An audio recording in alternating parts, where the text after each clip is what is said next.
Alright, folks. Let me tell you a true story from my childhood, something that still gives me chills when I think about it. This completely changed how I see those things we can't explain. So here's what happened. I'm going to tell you a story about my classmate, and I'm not making any of this up. Every word is true. This took place in my hometown, a small village of about 30 households in Hongquan Village, Lianhe Township, Jilin Province. Behind our village, there was a large stretch of wild marshland. To the west and to the east were old graveyards, and that will become important later. My classmate was a young girl. Back then, we were both only 11 or 12 years old. When summer vacation was almost over, usually 2 or 3 days before the new semester, we had to go to school to pick up our new textbooks, but she didn't show up. So our homeroom teacher asked me, could you please bring her books to her? I said okay and took them to her house. That's when I first realized something wasn't right. I found out she had been sick the entire summer, so sick she couldn't even get out of bed. How did it start?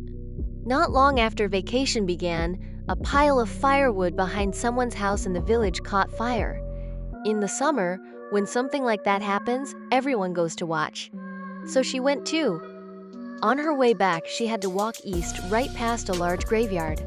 It was getting dark, and that's when she heard a voice right next to her ear saying, "Come with me, hurry up.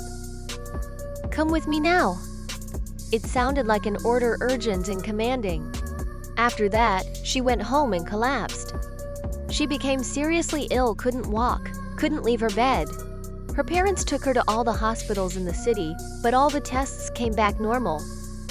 Listen to this, the doctors found nothing wrong with her. But she still couldn't get up. So her parents did what many people in the countryside do. They went to see someone who deals with spiritual illnesses. You might call them a medium or a spiritual healer. And what that person said still gives me goosebumps. She's been taken away. They said that someone from the other side needed a young girl, a servant, and had chosen her at the time. I didn't know these details. I just knew she was sick. I went back and told my teacher. Then school started. A week went by and she still hadn't come back. The teacher sent me to check on her again, and when I got to her house, she was gone. She had passed away just 7 or 8 days after I delivered her books. People in the village said she was taken away. She was just a child, so, according to custom, she couldn't be buried in the main family grave. She was laid to rest outside the cemetery. There was no medical cause. She was just gone. But that's not even the end of the story.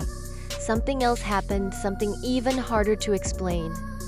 Around the same time, her grandfather was in the hospital, seriously ill. The whole family was keeping watch at his bedside. Then one night after midnight, several people saw it 4 small figures dressed in red walked into his hospital room. It was like they came to take him away, but his body was still lying in bed. No one could stop them. No one could even speak. Not long after, her grandfather also passed. I'm telling you, in the rural northeast of China, there are so many stories like this. So many. I don't know if you have similar tales where you are from, but in remote areas, especially near mountains, to hear is often a feeling that some things can't be explained.